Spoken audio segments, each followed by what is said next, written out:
Ethereum could be approaching one of its biggest decision points of the year. The short-term trend is turning bullish, but the higher timeframes are still flashing warning signs. Is ETH about to reclaim $2,000 and start a new bull run, or is this just a bear market rally before another leg lower? Let's jump into the markets and let's see what's going on. But before we go over the top-down analysis, I want to go over this winning trade I gave you guys on a live on the weekly. Back in May, I was calling that this could be a bear flag with the measure move taking us down to about $990.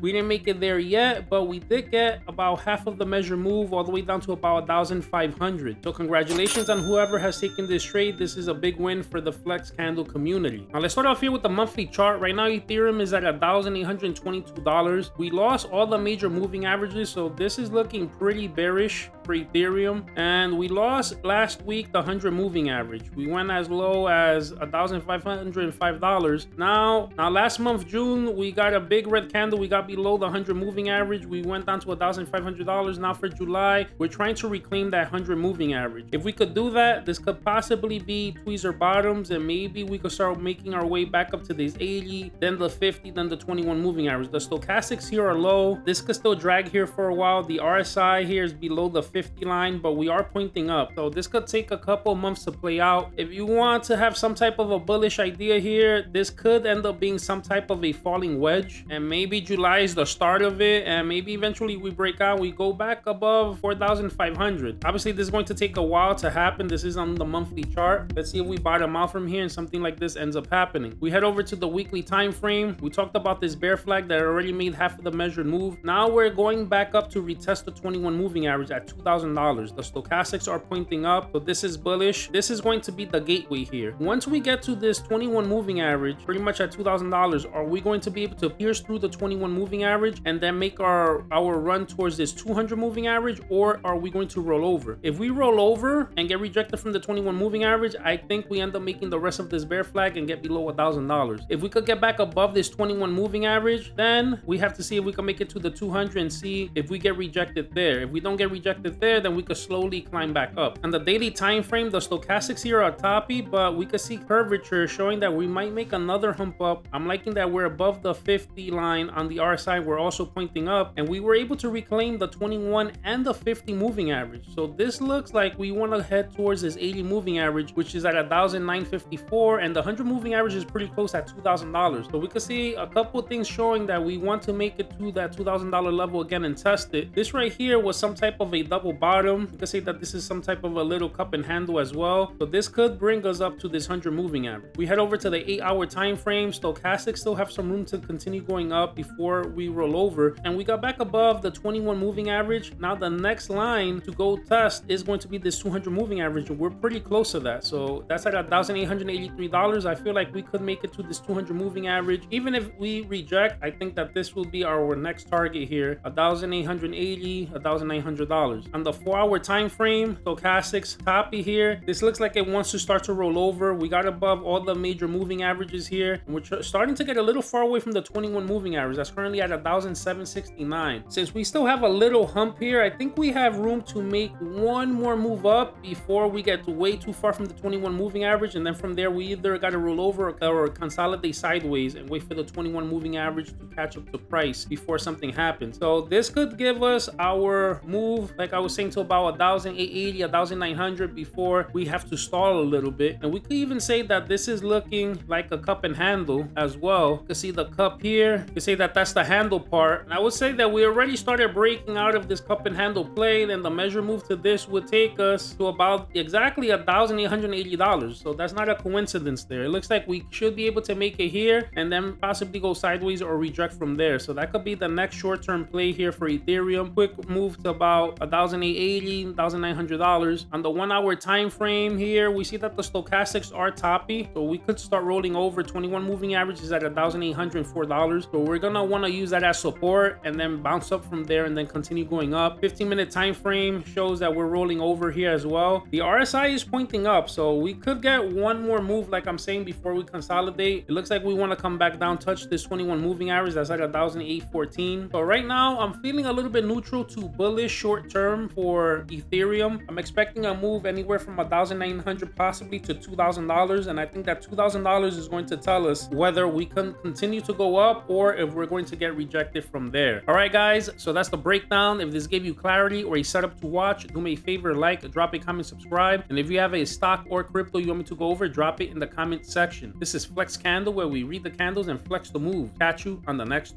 chart.